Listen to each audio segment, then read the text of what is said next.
Hi guys, Martin here with another roundup of all the latest racing game news straight from the Team BVV website. This week we're starting with Driveclub as its marketing campaign wheels start to gain some traction. What you're seeing here is one of several full race gameplay videos we were promised last year in a variety of locations, and it's safe to say it's looking better every time we see it. There are certainly plenty of details to geek out about, from the day and night transitions and jaw-dropping draw distance to the way the dynamic lighting accurately reflects off the windscreen. Evolution even boasts that the track set in Canada, you can see here, is so detailed that it actually has over 1 million individually modelled trees. You really have to admire their obsessive attention to detail, but it's a shame it's come at a cost of frame rate really, which really begs the question: would you rather see Driveclub running at 60 frames per second, or a track with over 1 million trees in the distance? Turns out Driveclub is more than just a pretty face, however, as Evolution has paid just as much attention to the car audio sounds, as demonstrated by this video we have playing on the site of a Ferrari thundering down a track.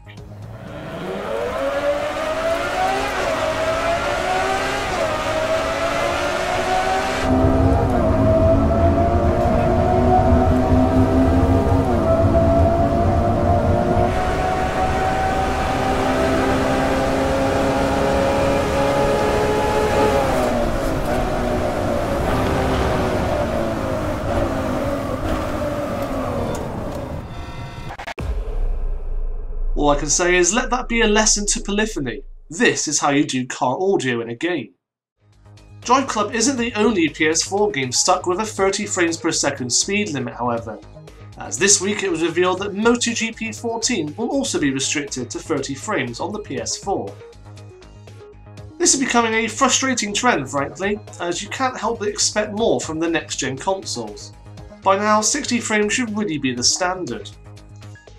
Visually, there are no compromises, at least, as the PS4 version boasts of 1080p resolution and highly detailed bike models, just as you see in the PC version.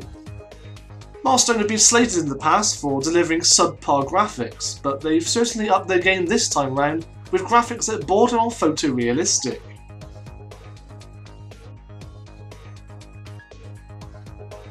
Also, those that pre-order MotoGP 14 from Game in the UK are in for a treat. Whereas the majority of games these days come loaded with disposable DLC as a pre-order incentive, Game are offering something a little more physical, in the form of a free card game from the MotoGP collector. On to Gran Turismo 6, and there's now only a few days left until the much anticipated Senna tribute update, and we now have the final piece of the puzzle with regards to the car lineup. Polyphony has confirmed that Senna's Formula 3 racing car will be available to drive, along with his Lotus 97T F1 car and racing kart we revealed previously. All of these were shown in-game for the first time in this lovingly crafted tribute video put together by Polyphony.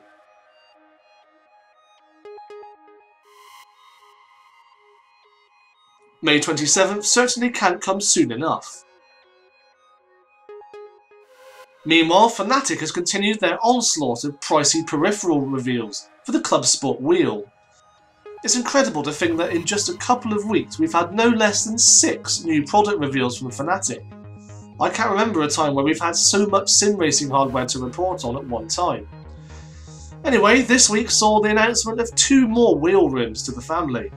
First up, we have what Fnatic are calling the Flat 1 rim, which is smaller than some of the others we've seen so far, measuring at just 270mm in diameter. It also sports some swish suede leather and a tuning display. Then we have the similar looking GT rim, but what sets this one apart is that it comes with an optional phone holder, so you can use your iPhone as a heads-up display. Personally, I think these are probably the best looking wheel rims revealed so far, but the price is somewhat less attractive. Once again, both of these will set you back €349 or dollars. Slightly Mad Studios continue to flaunt Project Cars in yet another selection of stunning screenshots, reinforcing it as the racing game to beat this year for graphics. These shots focus on the various GT racing cars you'll be driving in the game, spanning a variety of classes from all years. But one of the more comprehensive classes is said to be the GT3, with endurance cars ranging from the BMW Z4, Bentley Continental, and Mercedes-Benz SLS AMG. Slightly Mad are also more than happy to let you choose which tier to compete with at any point, should you have a specific preference. More screenshots and details can be found on the site in the link below. Slightly Mad's sister project, World of Speed, was also given a brief look in this short but sweet video showcasing some of the exquisitely detailed cars we can expect to see. Admittedly, there's nothing here we haven't seen before in previous screenshots, but it does imply we can hopefully expect more footage on the way. Time now for a roundup of some of the recent car debuts we've seen in racing games this week, and R-Factor 2 has had a surprise new addition in the form of the 2014 Formula Renault. It comes complete with licensed Red Bull liveries and specifications, including the tyres, body, physics and more. It's available now as a replacement for the previous Formula Renault in R-Factor 2. Also, just in time for the start of America's Indy 500 series this weekend, we have the release of the Dallara DW12 for iRacing, which was originally announced way back last November. The majority of tracks in the Indy 500 series are all available in iRacing too, so you'll now finally be able to reenact the championship in one of the most realistic sim races currently available. Last but certainly not least is the turbocharged Audi 90 Quattro, made famous for competing in the American IMSA during the 1990s, now available in SimBin's free-to-play race room racing experience.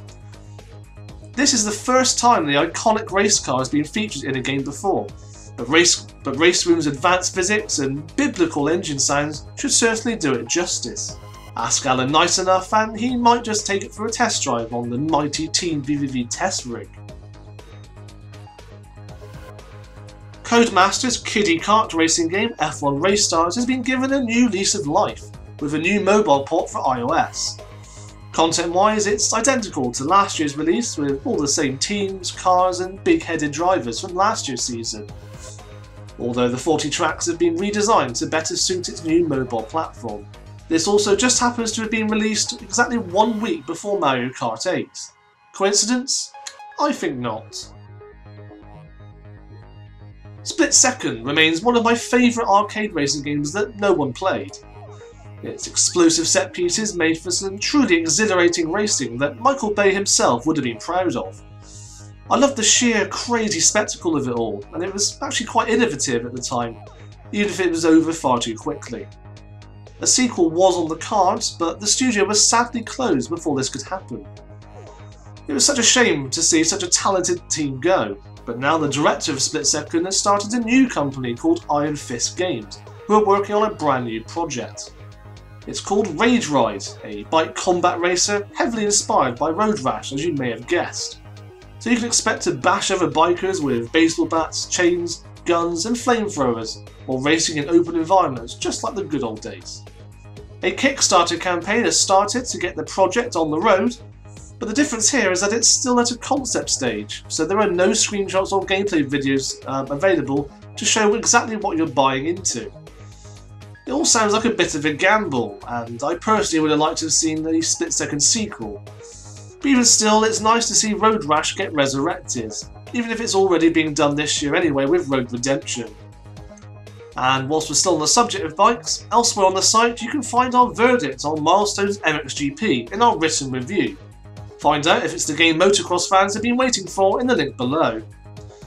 That's it for now though, but I'll be back next time with another roundup. As always, you can visit us on teamvvv.com for all the latest racing game news, or you can follow us on Facebook and Twitter